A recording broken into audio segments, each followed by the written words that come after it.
Good afternoon and welcome to St. Benedict's College. And again, continuing in the series that we began a while ago, where I interview one-on-ones with members of the staff. This afternoon have a boy with me. And when you see the size of him, you won't think that he's a boy, but he's indeed a boy that we'll be talking to. And David Craig will be telling us a bit about himself and what he's got up to. So enjoy the chat.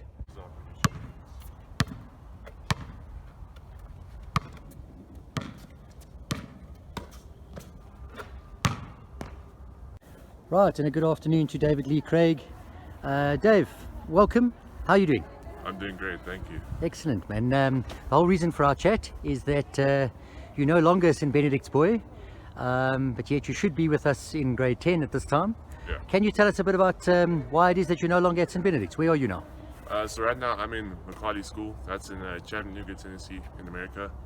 The reason why I'm not a Bennies student anymore is because I need to further my career in basketball, and to do so I need to go abroad to America in hopes to find an opportunity to obviously get to the places I want to go and to really pursue my career.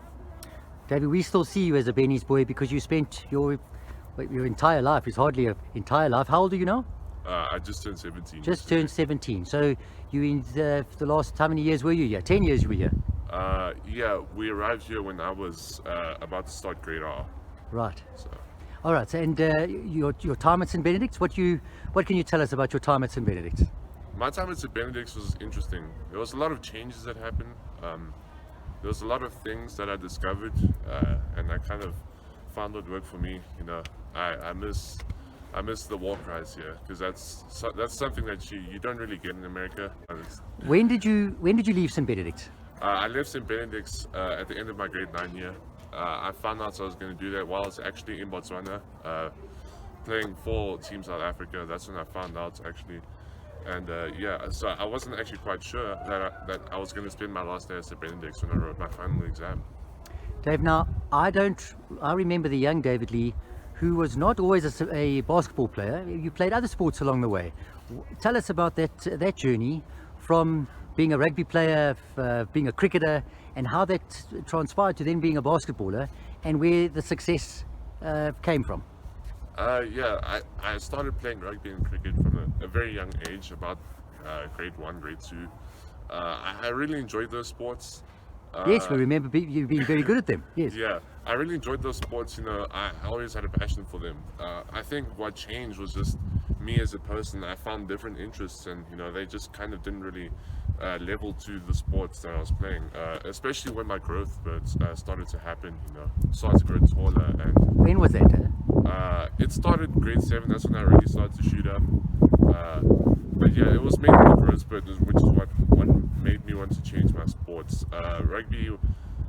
Rugby became something more, was like, you know, something I had to do and something I enjoyed, because I wasn't really, you know, that interested into it once I discovered basketball. You know, as soon as I discovered this, it just became something that, you know, felt natural to me, because, you know, I had the body for it, and, you know, I had the coordination because I did the rugby, I did cricket, I did tennis, I did squash when I was a young age. So it just seemed like the right move to me. Yeah, so you have alluded to the fact that those sports helped you become a better basketballer, and will always stand you in good stead. I mean, that's probably a good message to other potential athletes who ultimately do want to start specializing from age 16 onwards, that that background does have a good grounding.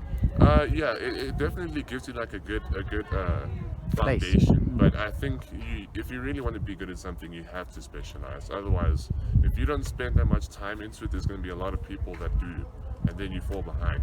So as much as you must enjoy the other sports that you play, when you realize that there's a time to specialize in what you do, you have to go for it, or else you might lose track. You know, just make it short. What do you remember about your time playing basketball as a grade 8 and grade 9 boy here at St. Benedict? I remember it was very easy for me, to be completely honest. Particularly because of the height?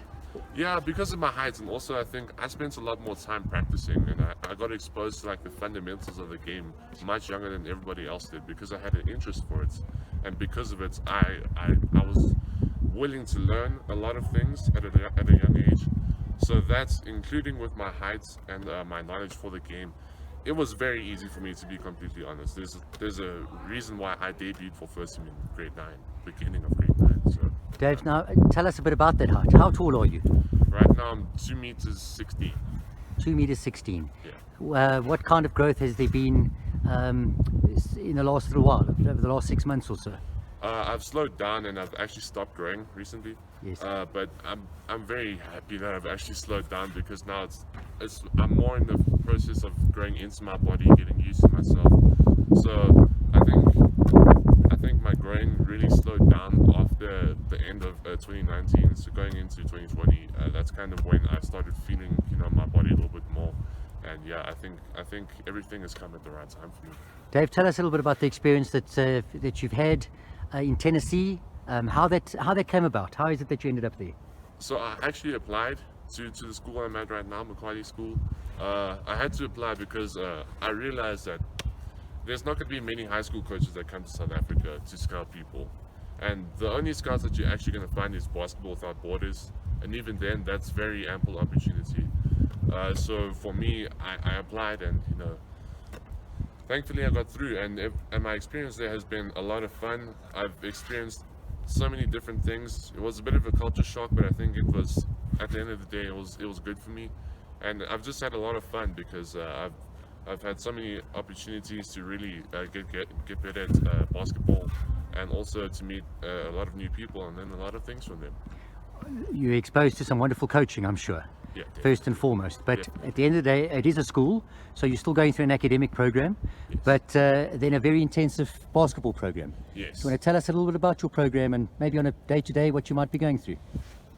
During the season, on a day-to-day, I'd normally wake up before school and work on my body. Whether us as a team, we would have weightlifting, or I'd do some yoga or some recovery or something like that. And then when school gets started, we'd have practice, and then as soon as practice finishes, I gotta eat dinner and get to schoolwork. And by the time I'm finished with all that, it's about bedtime. And that's kind of a routine that you're in 5 days of the week, and it's very good for you because you're very productive and you improve quite a lot doing it.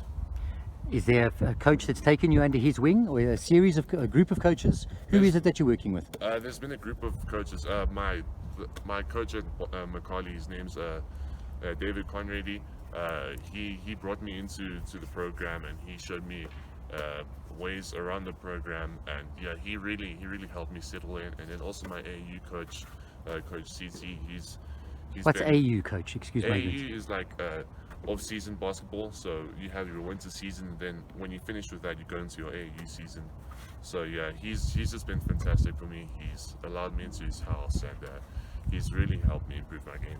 It's probably a very difficult question, Dave, but the comparison with level of competition, what you've been exposed to thus far in the States, how does it compare to basketball here? At what kind of level would boys be playing here by comparison, if you understand my question?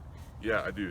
I think here, fundamentally, like in South Africa in general, not just in St. Benedict's, the standard is quite a lot lower than it is in America. And I think that's partly got to do with the fact that South Africa hasn't really been exposed to basketball as much as America.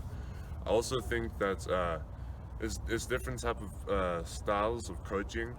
I feel like here, because of the fact that it's not really as developed, it's a different style, and it's more based on like being tough and like running and doing a lot of that stuff. In America, it's more about being efficient in your drills and all that. But I think overall the standard there is a lot higher.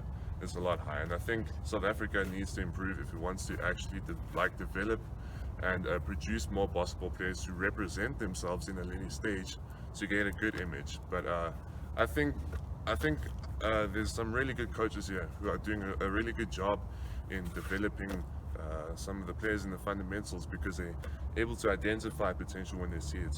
And I think I'm just one walking example of that. Fantastic, Dave. Are there other international students enjoying the same opportunity that you've been exposed to, or are you surrounded? Are you the only non-American in that program? No, there was another guy from the Netherlands this year. So I wasn't the only person, but I've also played a lot of competition. People from like Nigeria, the Bahamas, the Congo. So it's been quite interesting to see, just to kind of see the international competition and where I stand. Right, well Dave, I can see that you are itching to get going. You're wanting to get on the court and practice alongside your brother who's still here in South Africa. Talking of which, well, you miss your family, I'm sure. You know, it's a long way from home and you're still a young man. How's that been for you, having to be away from your family for such long periods of time, and essentially all on your own on the far side of the world? I've actually just kind of embraced it. You know, as much as I do miss the family, I understand I have something to do there and I need to fulfill that. And because of it, I don't really have time to focus on the things I can't control.